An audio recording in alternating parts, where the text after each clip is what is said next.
Good morning, guys.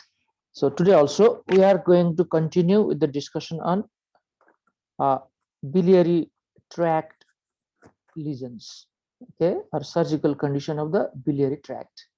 In the last class, we talked about cholelithiasis, then choledocholithiasis. We talked about acute cholecystitis, some different types of acute cholecystitis, some complication, I mean, like emphysematous cholecystitis as well. Then we also talked about acute cholangitis. These are very, very important classes. Now, let's proceed further. Let's talk about sclerosing cholangitis, and okay, it is followed by some cancers of the biliary tree or biliary, duct, like uh, gallbladder cancer and cholangiocarcinoma, and some other related topics. Sclerosing cholangitis, okay, is autoimmune in nature. This is autoimmune condition actually. So this is a chronic and progressive inflammatory process of the biliary tree of unknown etiology, because many of the autoimmune diseases, okay, we do not know the cause. That's why it is written like that, which results in stricture formation and in most cases leads to cirrhosis and liver failure. Now, what is stricture? What do you mean by stricture? Yes, So it is a Narrowing. restriction of blockage in areas. Narrowing, sir. exactly. Restrictions. You're right. It is narrowing of that area leading to restriction in flow. Means the lumen was wider before, because of the inflammation, because of the fibrosis, okay, it has become narrowed. That is called stricture. So what is happening here? The common bile duct or the biliary tree are getting inflamed because of some unknown etiology. Okay, as a result of that, there is multiple stricture formation. The duct are getting narrowed, so there will be obstruction to the bile flow, which results in back pressure development, and over a long period of time, it can lead to liver failure and cirrhosis of the liver. This condition, sclerosing cholangitis, is associated with autoimmune phenomena, particularly ulcerative colitis. Now, when you study medicine, the inflammatory bowel disease in internal medicine, then you talk about this. Ulcerative colitis and Crohn's disease are a type of inflammatory bowel disease, but sclerosing cholangitis is associated with ulcerative colitis exclusively. Okay. Now, one small question: which autoantibody is associated with ulcerative colitis? Was it done in internal medicine? Was this topic or not? Not yet, sir. No, Okay, sir. okay, not it. So let me answer this then. This is called P and K. Okay, P and K and A and A. See this. So P and K is perinuclear, okay, perinuclear anti-neutrophilic cytoplasmic antibodies. Perinuclear anti-neutrophilic cytoplasmic antibody. This is P-ANCA, which is very commonly seen in ulcerative colitis. And ANA is anti-nuclear antibody, which is the hallmark of most of the autoimmune disorders. So remember, these are the MCQ questions which can be asked in the exam. Now, regarding the incidence, okay, how common it is, the sclerosing cholangitis, it is 2 to 1, male predominance with median age of onset at 40 years. Means regarding the sex, a 2 to 1 male predominance with median age of onset at 40 years. So not very important point actually. Let's move on. Now, the risk factor is ulcerative colitis. We already talked about this. Apart from that, pancreatitis, diabetes, and trauma to the common hepatic duct can also induce the process. But actually, uh, autoimmune mechanism has to be there. They are just precipitating factors for the development of sclerosing cholangitis, especially the trauma. Pancreatitis and diabetes are the related phenomena. Regarding the signs and symptoms, many patients are asymptomatic at the time of diagnosis. Asymptomatic at the time of diagnosis. But symptoms can include fever. This fever is not very high grade at all. This is an inflammatory fever until and unless there is some complication like cholangitis. Okay, so fever is low grade. There is weight loss because it is a chronic inflammatory condition. There is fatigue. Fatigue means tiredness. Pruritus means itching. Itching. This itching is a feature of obstructive jaundice. In obstructive jaundice, because of the deposition of different type of biliary salt, the person has pruritus or itching. Jaundice. This jaundice is obstructive jaundice again because there is obstruction in the flow of the bile. There is hepatomegaly because of back pressure. There is splenomegaly. Okay, splenomegaly is because of chronic liver disease, probably cirrhosis of the liver. In the long run, there is portal hypertension and splenomegaly and hyperpigmentation as well. So these are some of the important features. Regarding the diagnosis of sclerosing cholangitis, you have to go for ERCP or PTC. Now, ERCP is endoscopic retrograde cholangiopancreatography, and PTC is percutaneous transhepatic cholangiography. Percutaneous transhepatic cholangiography. So these are, some sort of invasive procedure. Actually, one needs a endoscopic, procedure. Then we insert the dye and take the X-ray. Then another one is a percutaneous, tube. Then put a dye and take the X-ray. If we do that, it will reveal beads on string appearance of the bile duct. Now, let me show you. What does that mean?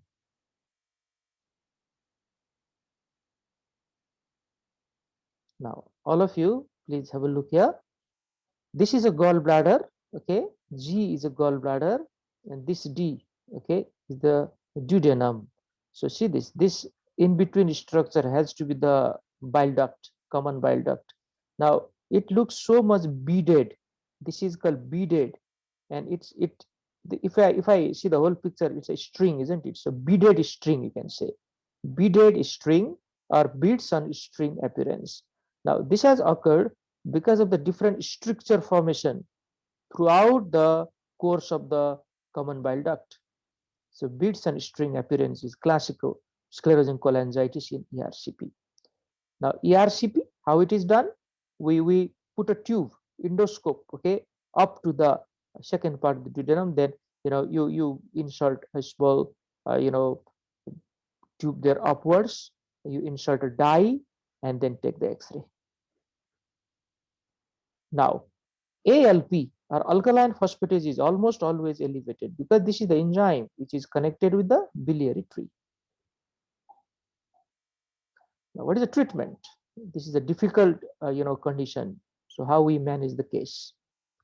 Balloon dilatation with stent placement can be performed for palliative purposes. This is never the curative one because you have not done anything for the disease itself. You have just, made the patient symptomatically better.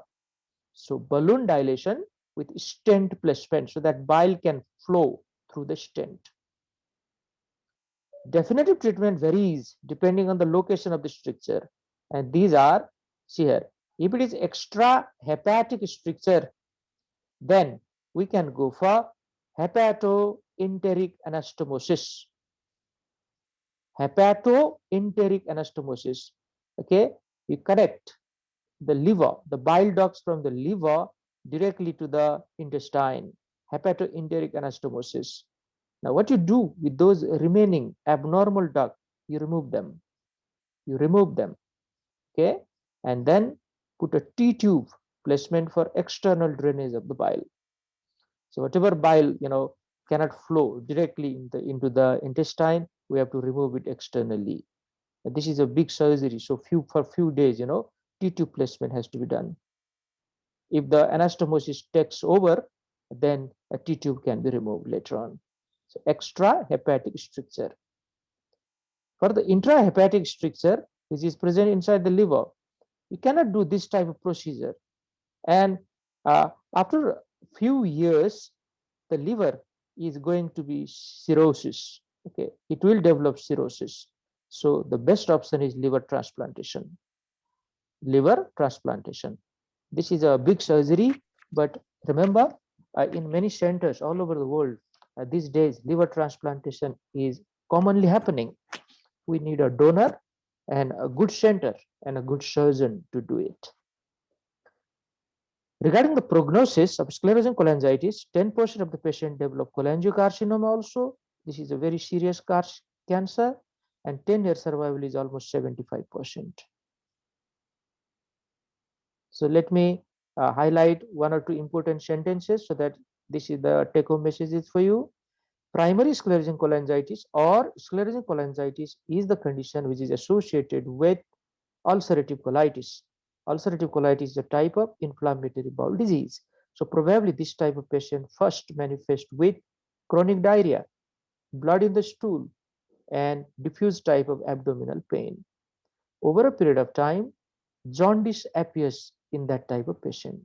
Steatorrhea appears, itching or pruritus occurs, and this is how, okay, we think of sclerosing cholangitis in that setting.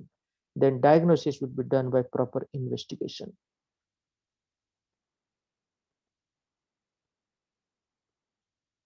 See there, some of the important points are highlighted once again. These are very, very important questions from your exam point of view. 70% of the patient with sclerosing cholangitis have inflammatory bowel disease. That's what I just told, mainly ulcerative colitis. Complications of sclerosing cholangitis are cirrhosis of the liver, cholangitis, obstructive jaundice, and cholangiocarcinoma. So all of these are happening after a few years if you do not treat the patient.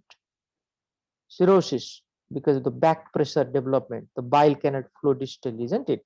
So this is a type of cirrhosis. Cholangitis, because of the obstruction, the microorganism will invade there, resulting in acute cholangitis, a serious condition.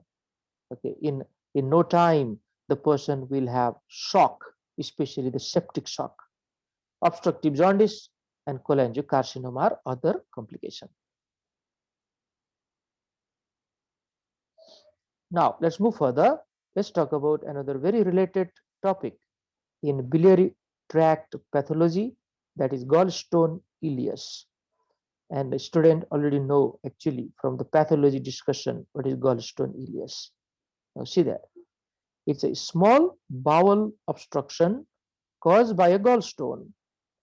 The ileocecal valve is the most common site of obstruction, definitely, because other intestine are a bigger caliber. They have the bigger caliber, they have the bigger diameter, whereas ileocecal valve is one of the narrowest part. So if a gallstone, okay, skip through the uh, uh, gallbladder, okay, by forming a fistula in the intestine, and that is a very common feature in acute cholecystitis.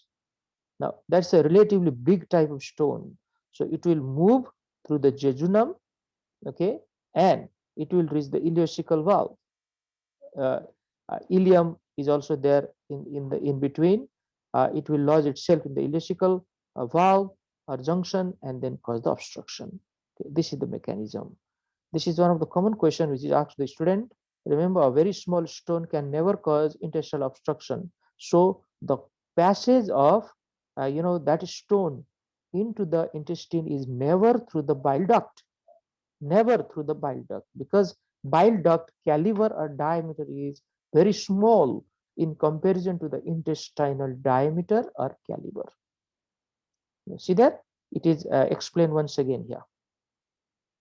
Most often, a large stone has eroded a hole through the gallbladder wall. This is the fistula. See here, this is cholecystoenteric fistula. Usually, that part of the intestine is jejunum.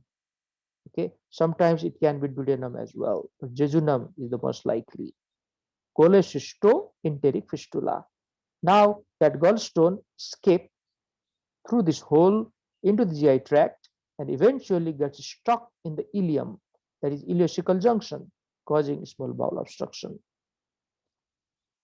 Regarding the incidence, it is most common in women over the age of 70. Okay, but gallstone can occur in the reproductive age group. Probably, when they are not diagnosed for a long time, they become bigger and bigger and form a significantly, large stone. And on that setting, if acute cholecystitis occur, there is high chance of fistula formation and then gallstone ileus.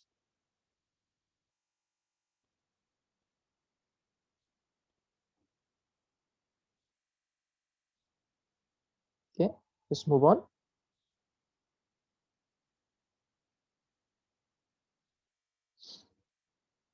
Now, what are the signs and symptoms of gallstone ileus? Now, you should understand the two things here. One, this patient should have the feature of cholecystitis. Okay, cholecystitis. After some time, the same patient may show signs of intestinal obstruction. Now, what are the symptoms and signs of acute cholecystitis? Yes, what are those?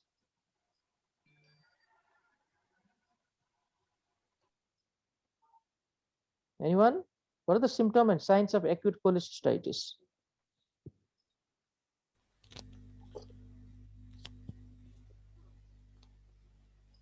Right upper quadrant tenderness and gardening. Sir, right upper quadrant tenderness, sir, we've got like some guarding as well. And sir, I think Sir Murphy sign and sir, apart from Murphy sign, sir, we've got the sonographic Murphy and Okay. sir, some unspecific like fever, nausea, vomiting as well. Very good. Sharp pain in the upper right hand side. Very good. All of you are correct. All of you are correct. Okay. Acute cholecystitis is an inflammatory condition. So there is pain in the right hypochondriac area. Okay. And the pain sometimes is referred towards the right shoulder as well.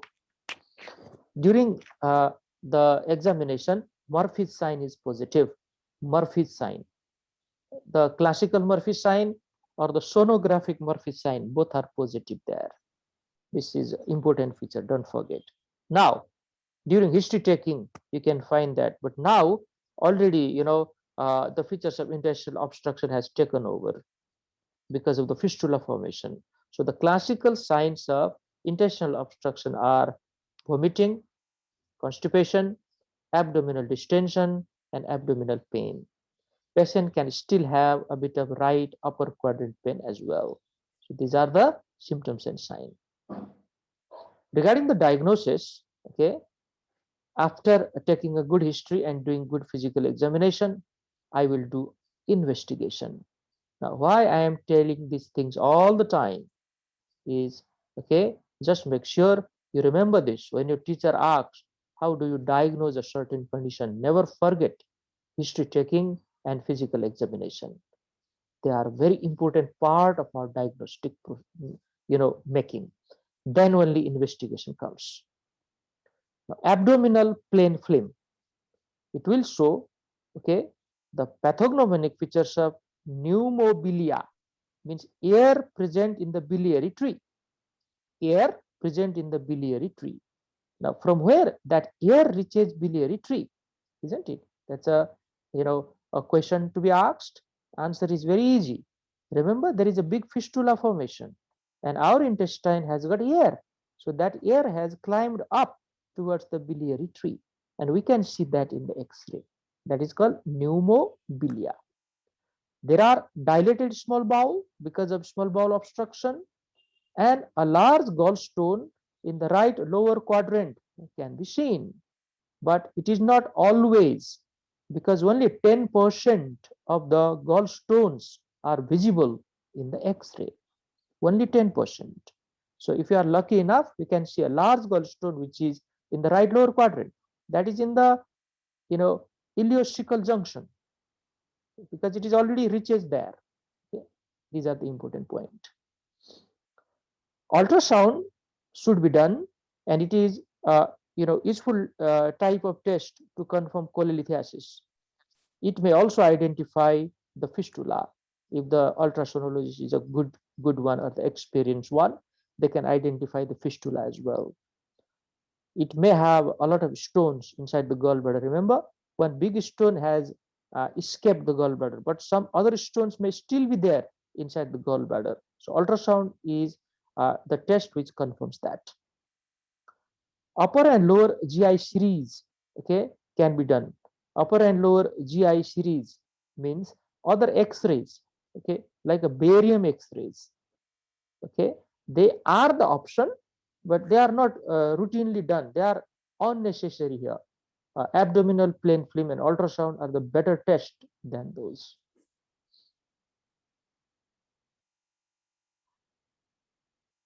Now, please focus on this X-ray. Okay, all of you, you need to learn this skill of reading this abdominal X-ray and the findings what are there. So, what is here? Just see it. Yes.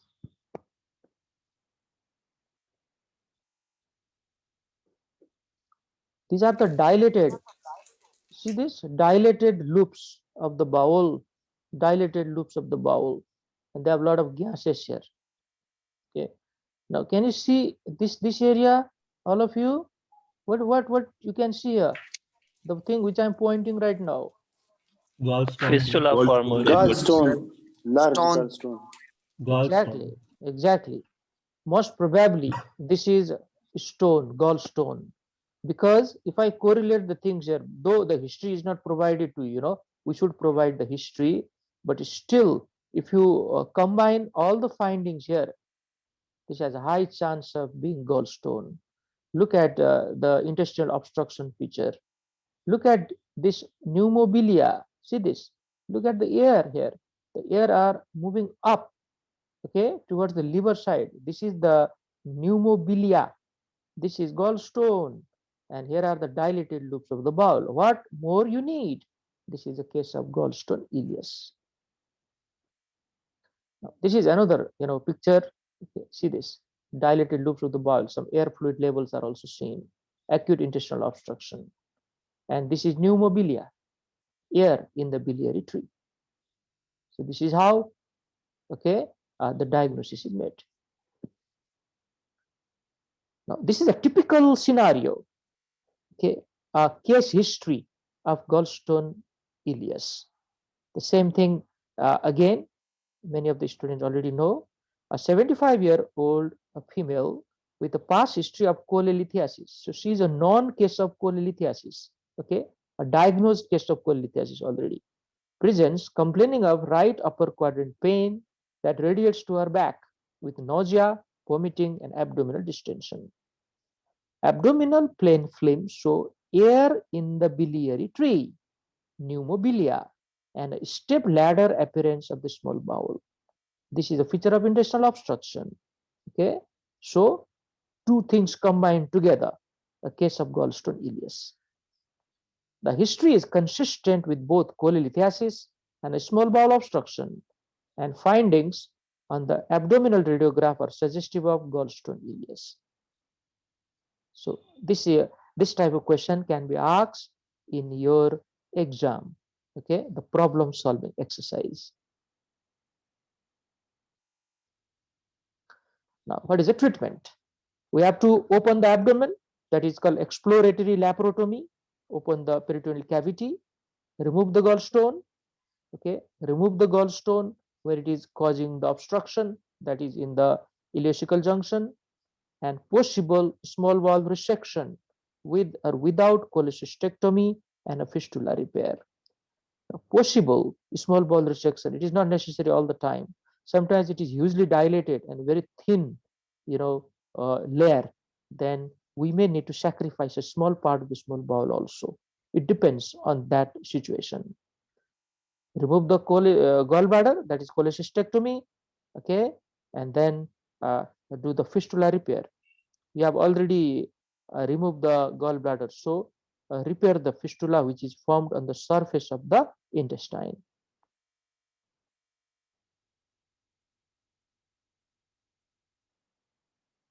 Now, what are the complications of cholecystitis? Okay, these two conditions, one of that you have already gone through. One is emphysematous cholecystitis and another is gangrenous cholecystitis. Now, emphysematous is some of the anaerobic organism. If they cause the infection there, they form air in the gallbladder wall. Okay, air formation on the gallbladder wall results in emphysematous cholecystitis. Okay, diagnosis is done on the ultrasound, no doubt about it, and the treatment is cholecystectomy, which should be done urgently because this organism may go out of the gallbladder and can cause sepsis. Other usual treatment should be provided. Treatment of cholecystitis like good antibiotic support, nil per oral, okay, good analgesia, maintain the nutrition, all those things has to be done. Another is a gangrenous cholecystitis. Now see that gangrenous cholecystitis, okay, is a serious type of inflammation. It's the extreme form of inflammation which is causing thrombosis of the cystic artery, and that causes ischemic necrosis of the gallbladder tissue. Now, we all know the definition or meaning of gangrene. Okay, this is the death of the tissue there with some putrefaction or some secondary change, that is gangrene. So if that occurs in the gallbladder, we call it gangrenous cholecystitis. There has to be blockage of the cystic artery, then only it can happen. And how it blocks? Because of the extreme inflammation, which leads to thrombosis of the cystic artery. Again, the diagnosis can be done by ultrasound, and no doubt about it, it required urgent cholecystectomy because rupture and the fistula formation is very, very common there. Along with that, we give the usual treatment. This is with usual treatment.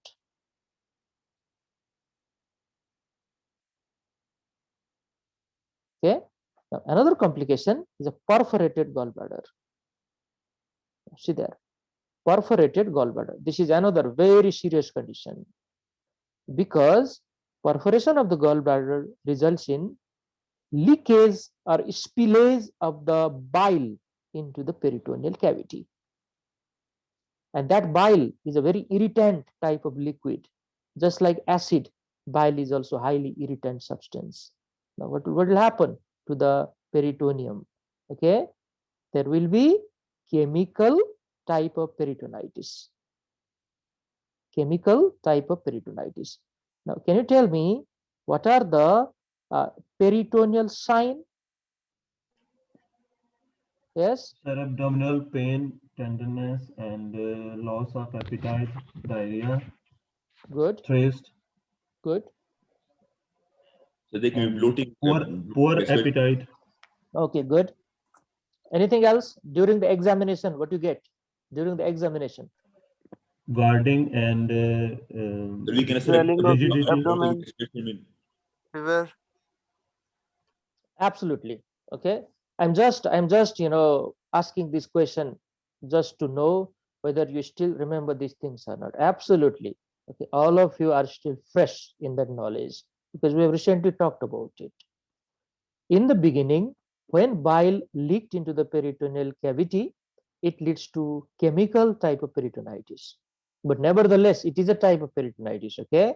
So most of the signs and symptoms would be present. After some time, the bacterial peritonitis may take over if the diagnosis is not done in time, and within no time the person will develop septicemia and septic shock. So diagnosis has to be done in time. Now, what are the way we make the diagnosis? By examining the patient properly. There are some symptoms and there are some signs. Symptoms is vague type of abdominal pain. It's a vague type of abdominal pain. Okay, patient doesn't want to move because movement will increase or exacerbate the pain. Patient may have fever also. During the examination, the anterior abdominal wall is, very contracted. There is a rigidity and guarding present. There is absence of the bowel sound. This is important one. There is absence of the bowel sound. Okay, so these all are important features of peritonitis. Diagnosis can be done based on the ultrasound and the physical examination finding. And the treatment, it requires urgent cholecystectomy because gallbladder is already perforated. We need to remove it. We need to do peritoneal lavage, wash out the whole peritoneal cavity, remove that bile which is still there, and treat it as a case of peritonitis. Means give broad spectrum antibiotic, keep the patient nil per oral, admit the patient in the hospital, give analgesic, give IV fluids. This is known as other usual treatment.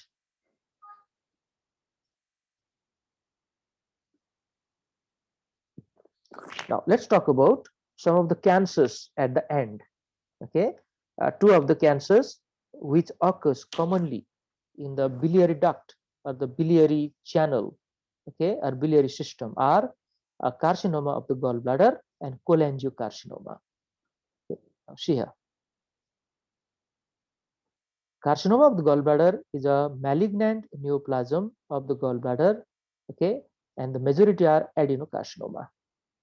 These are adenocarcinoma, gland forming malignancies. This is extremely rare type of malignancy.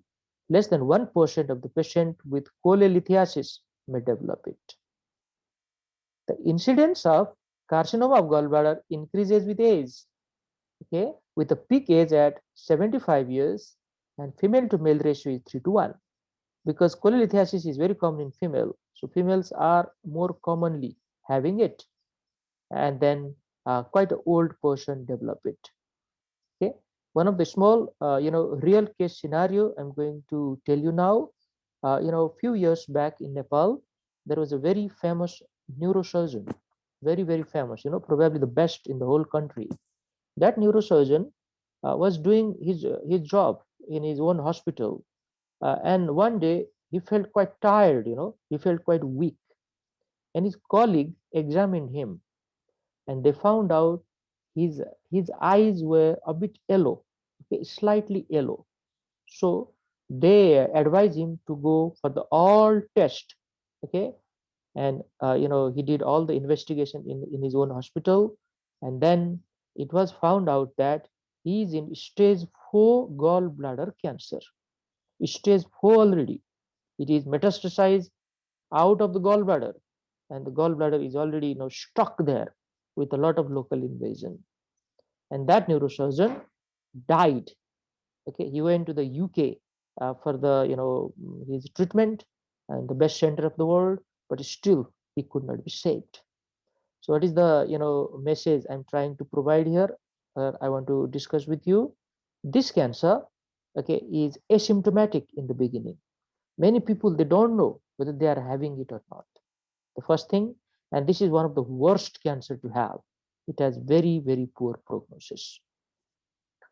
Sometimes it is found incidentally in 1 to 2% of all cholecystectomy. Now, while doing cholecystectomy, the surgeon found that this may be a case of carcinoma of gallbladder. Okay, and what the surgeon do if they suspect this is a cancer case, but in the beginning they never suspected cancer? What should they do now to confirm it? Anybody? Sir, if there is no metastasis, they remove the gallbladder. So, Good. Biopsy, sir. Biopsy. biopsy is the first. Good. Absolutely, your answer is nice, but you need to add one more thing there. Okay, that biopsy takes time, isn't it? Biopsy, we take a biopsy, we send to the lab, they need a bit of time to give the report, and usually they don't give the report quickly, they take few days, but we don't have time during it. So this is called frozen section biopsy. Frozen section biopsy. The surgeon is doing the surgery, they take a piece of tissue which is suspicious and call the pathology lab and ask the pathologist to give the report that time itself. This is known as frozen section biopsy. Now the surgeon is quite clear what type of disease they are dealing with, and if they suspect, if the report comes, yeah, it looks like a malignancy, they can resect the whole thing now. they can remove the organ. Okay, they can do some wide resection, whatever they can. Okay, so this is the incidental diagnosis sometimes. Sir, Yes, please. sir, in this procedure, sir, in carcinoma of gallbladder, if we suspect during some other surgery and for the biopsy, sir, we keep open the abdomen for that time when result come back from the laboratory. Yes, you don't close it. Okay, you don't close. The surgeon will wait. Okay, it should be done quite quickly. Then the surgeon will wait for that, and then they will do it.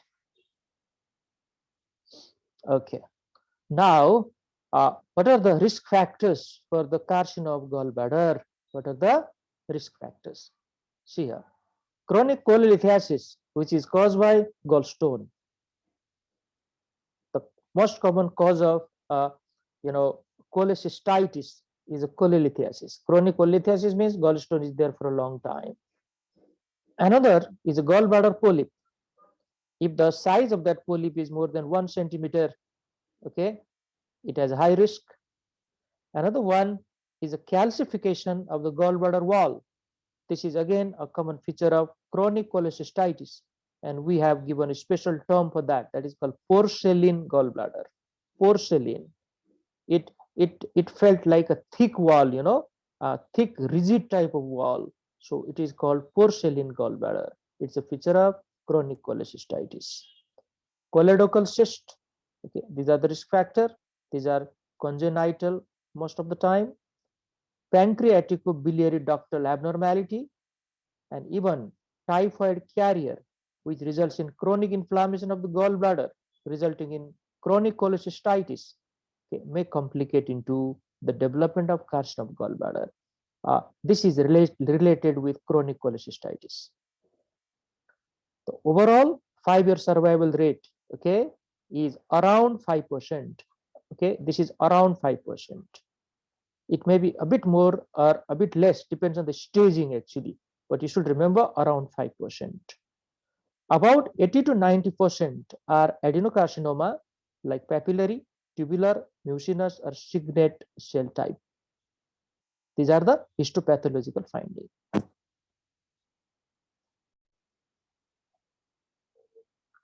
Now we're talking about carcinoma of gallbladder. Okay, one of the rare cancer, but one of the cancer which has got the worst prognosis, and the diagnosis is usually late in this type of cancer. Okay, now let's move further.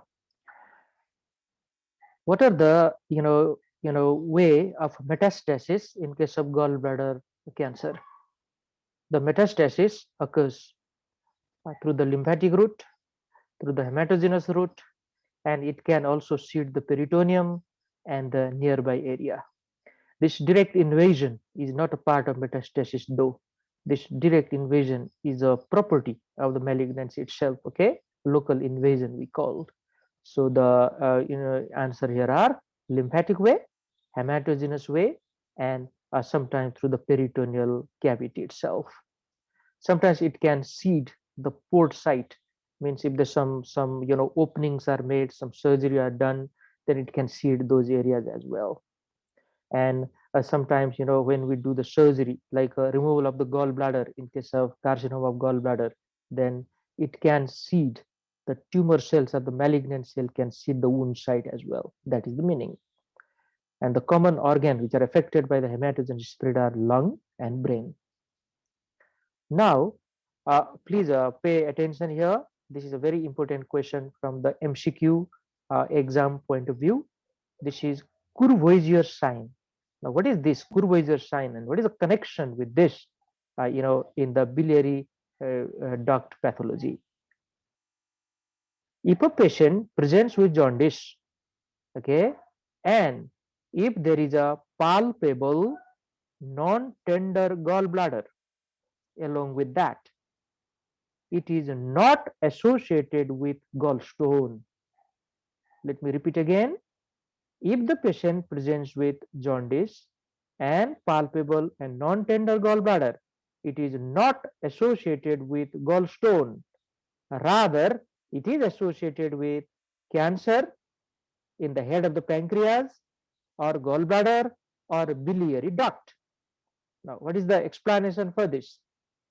Especially, gallstone leads to cholecystitis, the chronic cholecystitis, and chronic cholecystitis will not lead to enlargement of the gallbladder. Rather, because of chronic inflammation and healing process or fibrosis, it leads to a smaller size of the gallbladder.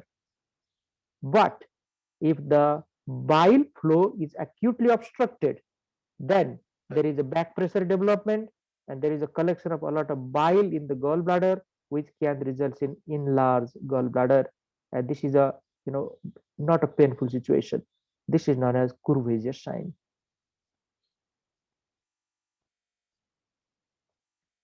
Let's move on.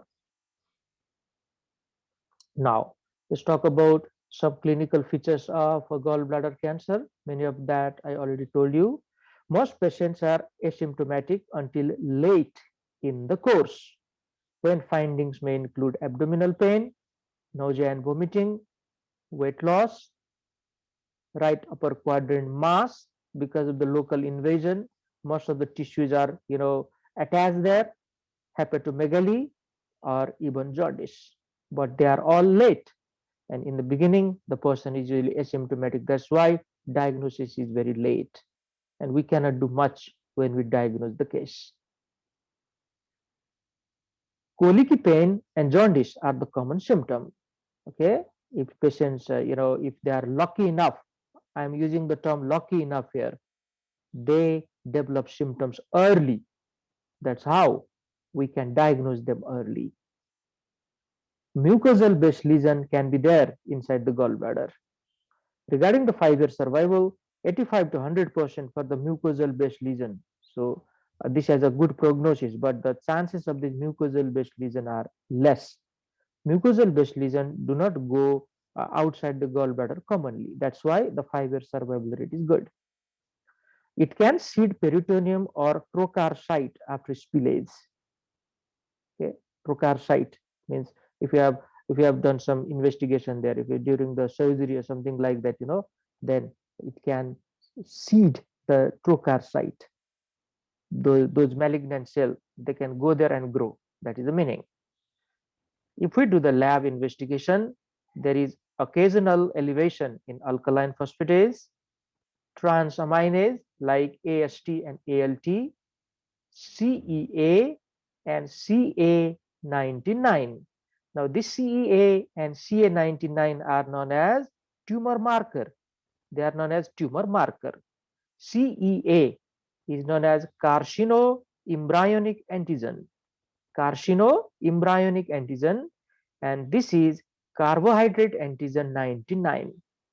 Now, I'm going to ask one question to you now. What is the importance of this tumor marker? Anybody? Sir, for example, like, sir, if the level of CEA is more than 3 ng per ml in blood, sir, indicates a type of tumor or a type of cancer. So, sir, like they indicate to us whether there is an abnormality or not regarding this. Very good, very good. You don't need to know the level, okay? You don't need to know the level because whatever investigation they provide, the normal level is written there. Don't worry about that. But your answer is absolutely fine. CEA and CA99 are tumor marker. That means if they are elevated than the normal level, something is wrong there. They are secreted by cancer. So we need to find out where is that cancer. Okay, and there are some common tumor markers which are secreted by particular cancers. This is the first thing regarding the diagnostic purpose. Second, okay, you have done the good treatment of cancer. You are quite confident, but later on, okay, unfortunately, there is a recurrence of the cancer. Now, these tumor marker will rise again when the cancer has recurred.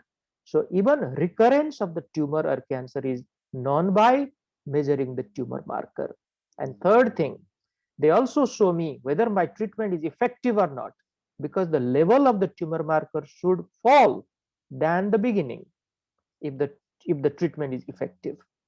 So these are the important questions which will ask to the student, but it's very easy, just think about it and give the answer.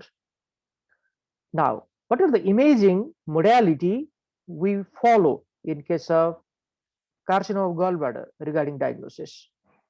We go for ultrasound. This is right upper quadrant ultrasonography. It has only 50% accuracy, but this is a very easy type of test, isn't it? Very easy investigation, so we always go for it. CT or MRI, definitely done, especially CT scan, because cancer, okay, CT will provide a lot of information. It shows the depth of liver invasion, lymph node enlargement, vasculature involvement, invasion of the hepatoduodenal ligament, which is also known as lesser omentum, and the lungs. Okay, so depending on the metastasis, you can go for CT scan of that particular area. ERCP or PTC also can be done, and they can show whether the bile duct is obstructed or not, and whether the cancer has extended there or not. ERCP and PTC. Endoscopic retrograde cholangiopancreatography and percutaneous transhepatic cholangiography. PET scan is a non, test which we do for the metastasis. This is positron emission tomographic scan. Positron emission tomographic scan. Okay, this is done for staging. Now let me tell you the meaning of this. This is done by injecting some radioactive material into the blood. Radioactive material into the blood. Then, okay, the CT scan is done. So it will show, wherever those radioactive material go, they will give us a lot of information. For example, if metastasis has occurred in that particular area, they will go there and deposit, and we know there's something wrong there.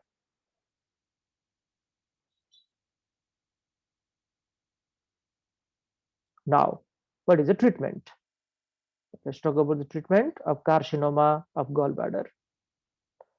It varies depending on the extent of the tumor involvement or depending on the staging. If the tumor is confined to the gallbladder mucosa, they can straightforward go for cholecystectomy and the patient will be cured. Okay, but remember, it should be confined to the gallbladder mucosa only. If the tumor is involving muscularis or serosa of the gallbladder, that means it has already gone out of the mucosa, there is a high chance of metastasis now. Okay, high chance. Then we can go for radical cholecystectomy. This radical cholecystectomy means removal of the gallbladder, of course. Along with that, the nearby area of the liver is also resected. This is known as wedge resection of overlying liver.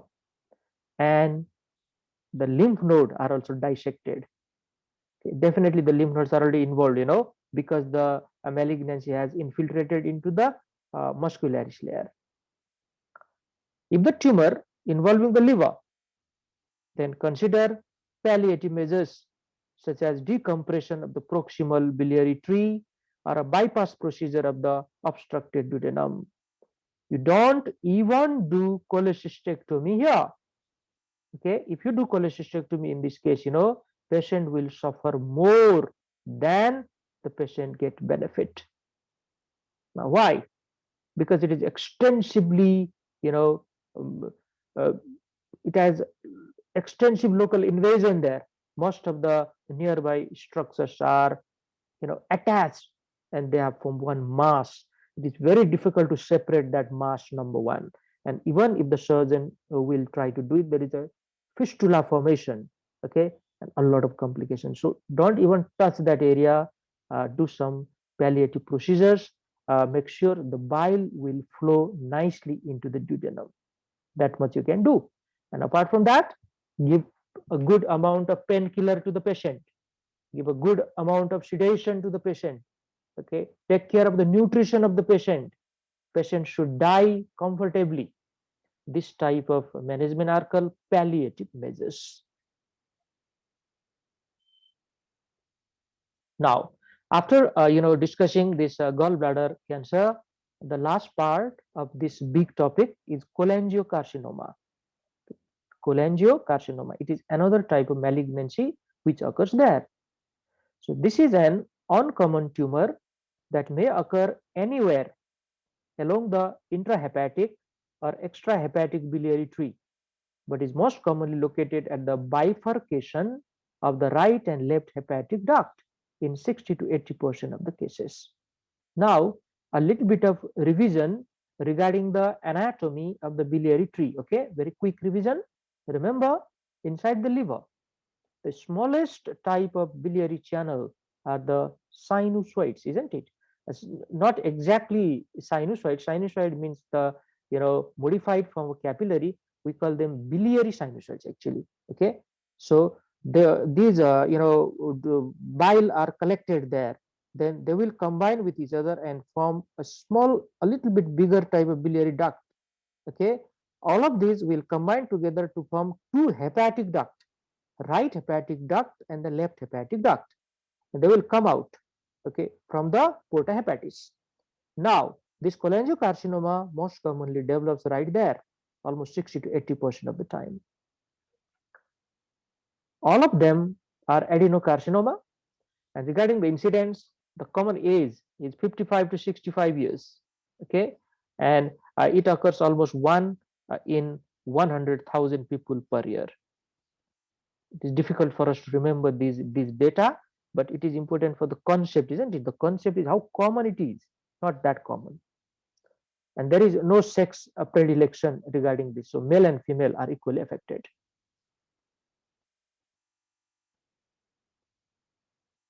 Now, what are the risk factors?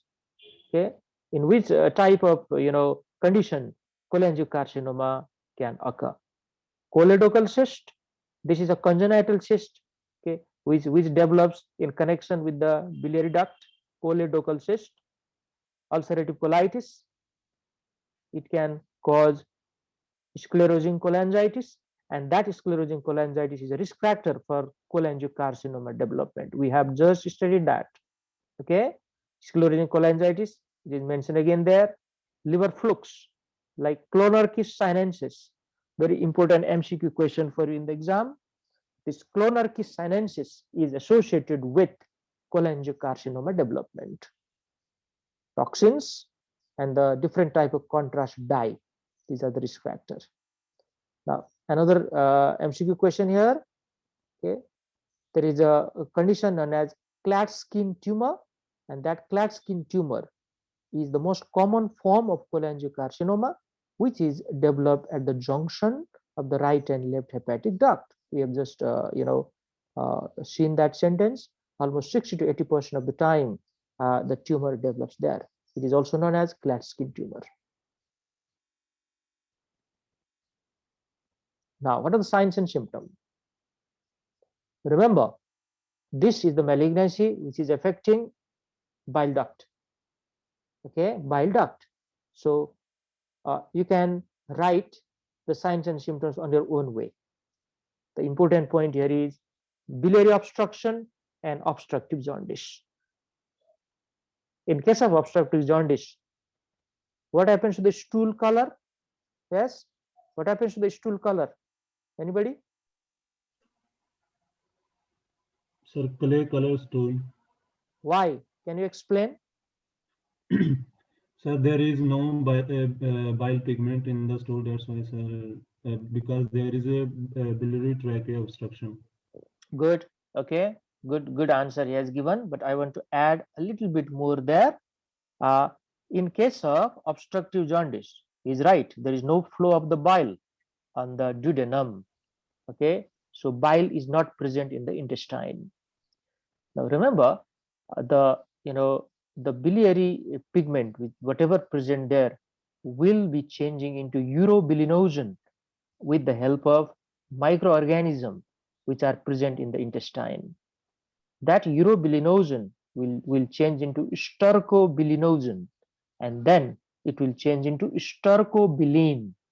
That stercobilin is responsible for the color of the stool. So even if you say because of the bile, your answer is there. We know, we have the concept. If bile is not flowing there at all, then from where the stercobilin is going to be formed? Okay, that's why the stool will become clay colored. or colorless stool, you can say. This question will be asked to the student by different teachers. Please remember this. And then dark colored urine. Now, this conjugated bilirubin, okay, will appear in the urine, and conjugated bilirubin will give rise to dark colored urine, highly yellow colored urine. Okay, pruritus or itching is an important feature of obstructive jaundice. So see that these are the same thing.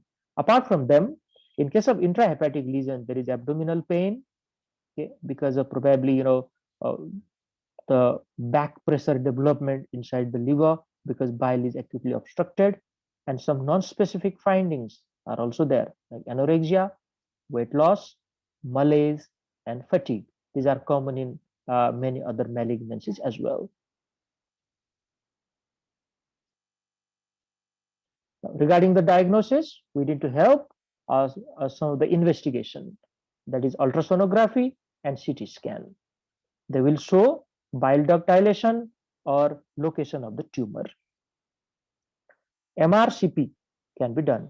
This is magnetic resonance cholangiopancreatography, MRCP. Okay, it defines biliary tract anatomy and examines the liver parenchyma. Now, this is done with the help of magnetic resonance imaging, MRI. Biopsy can be done with the help of ERCP or PTC. That will confirm our diagnosis. You do this type of test and exactly know where is the lesion, then you can take the biopsy. PTC or ERCP can also be done for the therapeutic purpose, like decompression of the biliary tract if there is obstruction. They can go for bile duct brushing. Okay, now this is the diagnostic, and even take fine needle aspiration.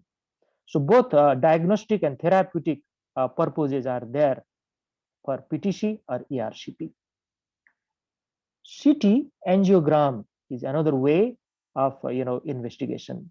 It assesses the involvement of major vasculature. So angiography, you all know, angiography is the